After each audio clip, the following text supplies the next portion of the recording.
کہ ایسی اولاد، پھر ایسے مومنین جو اپنے مرحوم کو یاد رکھیں، پھر ایسے خاندان والے جو اپنے مرحوم رشتہ دار کو یاد رکھیں، یہ مرنے والے کی مدد کرتے ہیں۔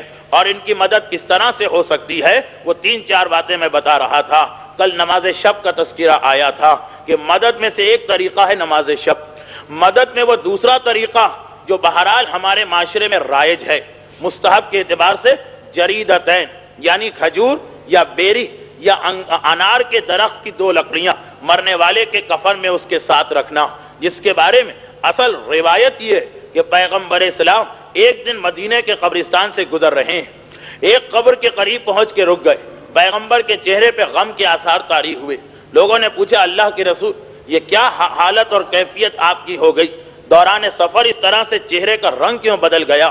پیغمبر اسلام نے فرمایا اس لیے کہ یہ قبر کا مردہ جس کے قریب سے میں گزرا ہوں اس وقت انتہائی عذاب میں مبتلا ہے، اور اس نے مجھے آواز دے کے پکارا اللہ کے رسول میں آپ کا کلمہ پڑھنے والا ہوں، آپ میری شفاعت کریں۔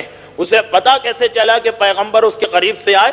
اور وجوہات کے علاوہ ہو سکتا ہے کہ اس کی روح کو اتنی اجازت ملی ہو، اور وجوہات کے علاوہ سب سے بڑی وجہ یہی ہے کہ پیغمبر جس علاقے سے گزرتے ہیں اس پورے علاقے کا عذاب معاف ہو جاتا ہے اتنی دیر کے لیے۔ تو قبر کے مردے پہ عذاب رک گیا ہوگا، وہ حیران ہو کے پوچھ رہا ہوگا کہ میرا عذاب کیوں رکا ہے؟ تو جواب ملا ہوگا اس لیے کہ اللہ کے رسول کی سواری جا رہی ہے، شفیع المذنبین جا رہے ہیں، اتنی دیر تک کسی پہ عذاب نہیں آ سکتا۔ تو اس نے موقع کو غنیمت جانا، پیغمبر اسلام کو آواز دی۔ کتاب وسائل الشیعہ ہماری معتبر ترین کتابوں میں سے ایک کتاب، اس میں جو غسل اور کفن کے مسائل کے دوران شیخ حر عاملی نے جریدتین کے بارے میں روایتیں لکھی ہیں، اس میں یہ روایت موجود ہے کہ پیغمبر اسلام کو پکارا تو پیغمبر رک گئے، پیغمبر کے چہرے پہ غم کے آثار۔ ایک آدمی اپنے کلمے کے حوالے سے مجھے پکار رہا، قریب میں کھجور کا درخت لگا تھا، پیغمبر کے حکم سے ایک صحابی کھجور کے درخت پہ چڑھتے ہیں اور اس کی شاخ توڑ کے لاتے ہیں، پیغمبر اس کو 2 حصوں میں ڈیوائیڈ کرتے ہیں اور پھر اس کی قبر کے اوپر یہ دونوں شاخیں لگا دیتے ہیں اور آگے بڑھ جاتے ہیں۔ سوال کیا گیا اللہ کے رسول یہ آپ نے کیا عمل انجام دیا؟ کہا کہ جب تک کھجور کی یہ شاخیں سبز رہیں گی اتنے عرصے مرنے والا عذاب سے محفوظ رہے گا۔ اسی لیے یہ تو پیغمبر نے فرسٹ ٹائم یہ سنت ہمارے سامنے رکھی، اس کے بعد اسلام میں یہ طریقہ آ گیا کہ مرنے والے کے کفن میں، وہ 5ویں امام کی حدیث کہ مرنے والے کے کفن میں 2 تازہ درخت کی تازہ شاخیں مرنے والے کے کفن میں رکھو، جتنی دیر تک یہ تازہ رہتی ہیں اتنی دیر تک مرنے والا عذاب سے محفوظ رہتا ہے۔ اور یہ بات تو بالکل واضح ہے کہ ان شاخوں کو سوکھتے ڈرائی ہوتے کم سے کم 1 دن تو لگے گا، اور اس میں وہ قبر کی پہلی رات گزر جائے گی جو موسٹ امپورٹنٹ رات ہوا کرتی ہے، اسی میں تو سارا ڈیسیشن ہونے والا ہے کہ قیامت تک یہ مردہ کس حالت میں رہے گا۔ تو اگر یہ کھجور یا بیر یا انار کے درخت کی 2 تازہ شاخیں پہلی رات مرنے والے کو بچا کے لے گئیں تو بعد میں بھی اس کے لیے آسانی کے چانسز بڑھ جاتے ہیں، مگر یہ چیز بہرحال ہمارے یہاں کامن پریکٹس میں ہے، اس لیے اس سے زیادہ اس کی ڈیٹیل بتانے کی ضرورت نہیں ہے۔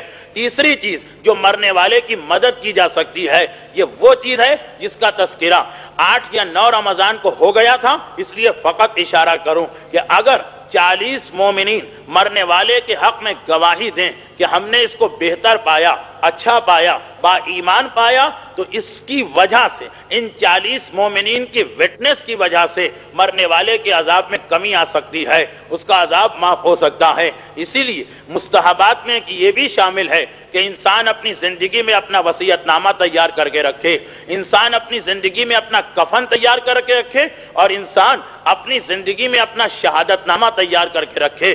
سید نعمت اللہ جزائری علامہ مجلسی کے انتہائی قریب شاگردوں میں سے ایک، علامہ مجلسی جیسی عظیم شخصیت کے بارے میں، عظیم شخصیت ہے علامہ مجلسی کی، جن کے بارے میں ایک دشمن اہل بیت جل بھن کر اپنی کتاب میں لکھتا ہے کہ اس دین آل محمد کو اگر دین مجلسی کہا جائے یعنی ریلیجن آف مجلسی تو کوئی غلط نہیں ہوگا، کیونکہ معصومین کی تو ساری حدیثیں ہم نے اپنی حد تک چھپا دی تھی، ختم کر دی تھی، یہ مجلسی نے ان ساری حدیثوں کو دوبارہ لائف عطا کی ہے، اس کی وجہ سے یہ حدیثیں بچی ہیں۔ بڑا بلند مقام ہے علامہ مجلسی کا، مگر ان کا طریقہ یہ اتنا زبردست عالم کہ اپنا شہادت نامہ زندگی میں تیار کر کے رکھوایا ہے۔ صاحبان ایمان سے گزارش کرتے ہیں کہ تم میرے شہادت نامے پہ گواہی دے کے جاؤ، اور مومنین لکھتے ہیں کہ لا ریب فی ایمان ہی، اور روایتوں میں مسلسل آیا کہ اس کے علاوہ بھی ہر مرنے والا جس کے حق میں 40 مومنین گواہی دے دیں اس کی بخشش اور نجات کے امکانات بہت زیادہ بڑھ جاتے ہیں۔ میں ضمنی طور پر ایک چھوٹی سی بات بتا دوں، آپ نے دیکھا ہوگا کہ ہر دوسری تیسری مجلس کے بعد ایک مجلس ایسی آتی ہے جس میں مسئلے فقہ کے مسئلے زیادہ ہو جاتے ہیں، کیونکہ میں نے محسوس کیا کہ اس کے بغیر بات کلیئر نہیں ہوتی۔ تو یہ جو گواہی یا ویٹنس ہم کو دینا ہے مرنے والے کے لیے، تو اس میں ایک تو یہ ہے کہ زندگی میں اپنا شہادت نامہ تیار کر کے رکھو، پھر دوسری چیز وہی کہ اسلام نے نماز جنازہ میں خود ایک ویٹنس کو ڈال دیا۔ اگر 40 مومنین صحیح طریقے سے نماز جنازہ پڑھ لیں تو یہ بھی مرنے والے کے لیے گواہی بن سکتی ہے، جس میں ان کے ذہن میں کنسپٹ ہو کہ ہم کہہ کیا رہے ہیں، مرنے والے کے حق میں کیا گواہی دے رہے ہیں۔ البتہ یہاں پہ ہمیں انڈیا اور پاکستان میں ایک ایسا گروہ مومنین کا ملتا جو بہت پریشان ہو جاتا، بلکہ ایسے لوگ ہیں انڈیا اور پاکستان میں جو نماز جنازہ نہیں پڑھتے ہیں، بعض لوگوں کے شہادت نامے میں سائن کرنے سے انکار کر دیتے ہیں۔ بھائی کیوں؟ اس لیے کہ یہ آدمی تو داڑھی منڈواتا تھا، ہم کیسے لکھ دیں؟ یہ آدمی تو بے نمازی تھا، ہم کیسے لکھ دیں؟ یہ آدمی تو روزہ نہیں رکھتا تھا، ہم کیسے لکھ دیں؟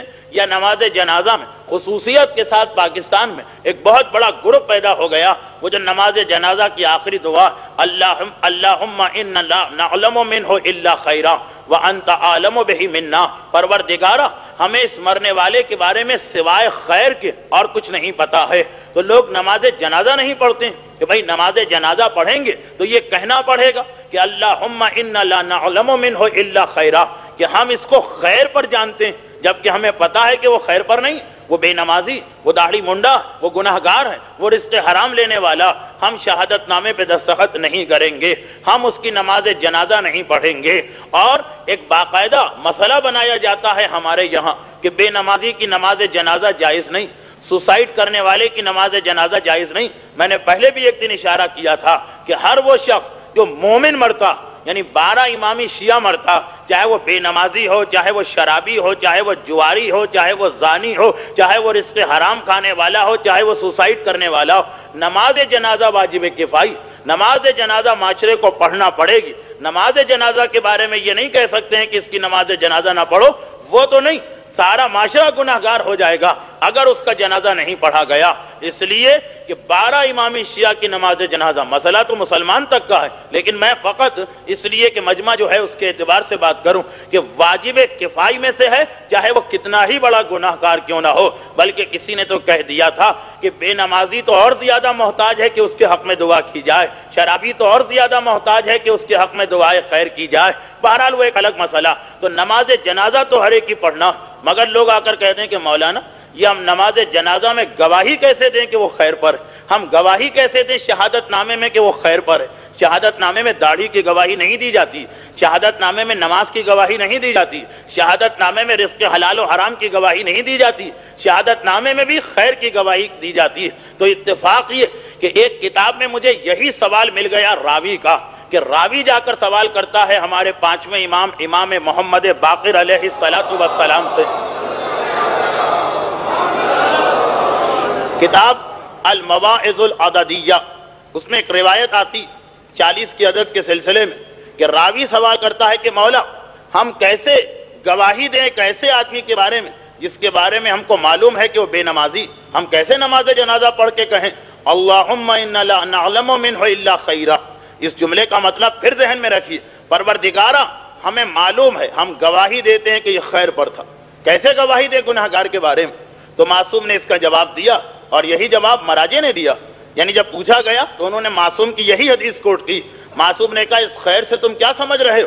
خیر کا مقصد ہے محبت اہل بیت اور عقیدہ امامت، تو یقیناً یہ گواہی تو دینا ہے، اس لیے کہ جو آدمی مومن نہیں، 12 امامی شیعہ نہیں، اس کی نماز جنازہ میں یہ دعا ہوتی ہی نہیں، وہ اس سے پہلے کی دعا پہ جنازہ مکمل ہو جاتا۔ یہ ہمارے یہاں 5 تکبیریں، باقی تو 4 تکبیروں پہ نماز ختم ہو جاتی، یہ چوتھی دعا کی ضرورت ہی نہیں پڑتی ہے۔ تو ہم یہ نماز اور روزے کی گواہی نہیں دے رہے ہیں اللہم انا لا نعلم منہ الا خیر، پروردگارا ہم اس کے خیر کی گواہی دے رہے ہیں، اور خیر کا مقصد کہ یہ ہم جانتے ہیں کہ بہرحال امامت کو مانتا تھا، محبت اہل بیت کا اقرار کیا کرتا تھا۔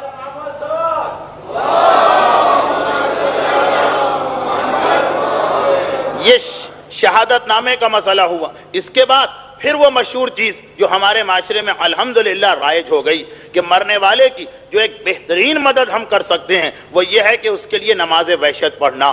نماز وحشت جو بہرحال کافی عرصے تک ذہنوں سے دور رہی، لیکن اب ہمارے معاشرے میں اس کا رواج ہو گیا۔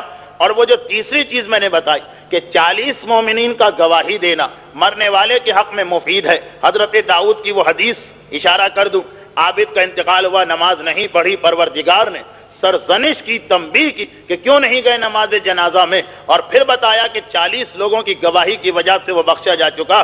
تو اس تیسرے اصول کو علماء نے چوتھے اصول کے ساتھ ملایا۔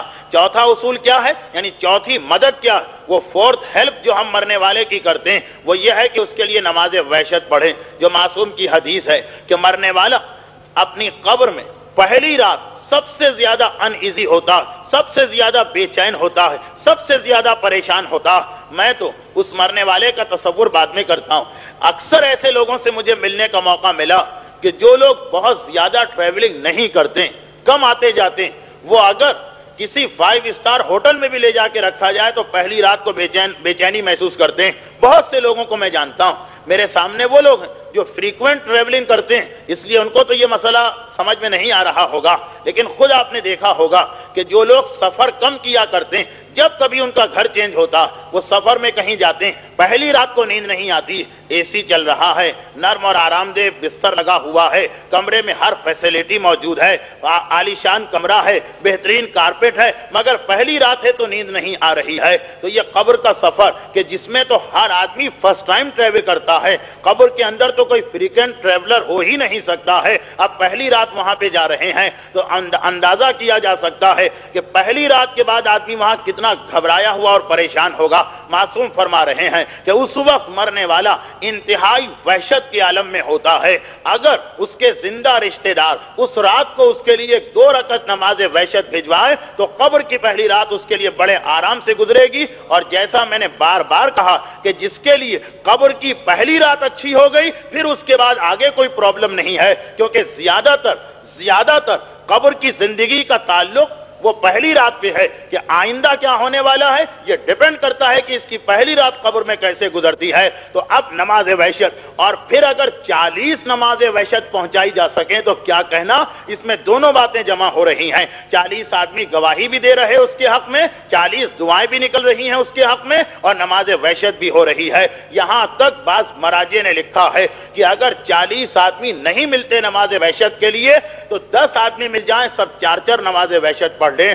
اگر 10 بھی نہیں ملتے، 5 مل جائیں تو یہ سب 5 آدمی مل کے نماز وحشت پڑھ لیں، 40 کا فگر مکمل کر لیں، 8 نماز وحشت پڑھ کر۔ 5 بھی نہیں ملتے، 1 آدمی ملتا ہے مرنے والے کا ہمدرد، خیر خواہ، اس کا سنسیئر دوست، یہ 1 آدمی 40 نماز وحشت پڑھ لے تاکہ 40 کا فگر مکمل ہو جائے، البتہ بے قصد ورود نہیں بلکہ ان 2 اصولوں کو ملاتے ہوئے۔ اور یہاں پر میرے سامنے شیخ عباس قمی کی وہ روایت آ گئی جو شیخ عباس قمی اپنے استاد مرزا حسین نوری کے حوالے سے نقل کر رہے ہیں۔ مرزا حسین نوری مجلسی ثانی کہلاتے ہیں، سیکنڈ مجلسی۔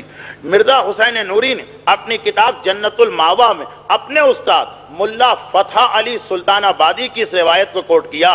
اب یہ 3 شخصیتیں جن میں ہم تک روایت پہنچی، شیخ عباس جن کی مفاتیح الجناح ہر اعمال کی رات میں آپ کے ہاتھ میں ہوتی، وہ اپنے استاد محترم سے اور ان کے استاد اپنے استاد سے نقل کر رہے ہیں، ملا فتح علی سلطان آبادی۔ وہ یہ کہتے ہیں کہ میری ایک عادت تھی، یہ میری ہیبٹ تھی کہ جب کبھی مجھے کسی مومن کے انتقال کی اطلاع ملتی تھی میں 2 رکعت نماز وحشت اس کے لیے پڑھ لیا کرتا تھا، دوستی ہو یا نہ ہو، رشتہ داری ہو نہ ہو، جان پہچان ہو یا نہ ہو، اس لیے کہ ایمان کا رشتہ سب سے بڑا رشتہ، اس پر ساری دنیاوی رشتہ داریاں قربان، اس پہ ساری دوستیاں قربان، اس پہ سارے کانٹیکٹس قربان۔ ایمان کا رشتہ ہے تو ٹھیک ہے، جہاں اطلاع ملی کہ کسی مومن کا انتقال ہوا اور میں نے اس کے لیے 2 رکعت نماز وحشت پڑھی۔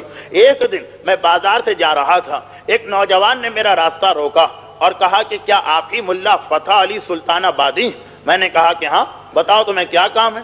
جواب دیا کہ میں آپ کی تلاش میں تھا، مجھے لوگوں نے آپ کا نام بتایا تھا، میں ڈھونڈتا ہوا آ رہا تھا، بازار والوں نے بتایا کہ یہ آپ ہی۔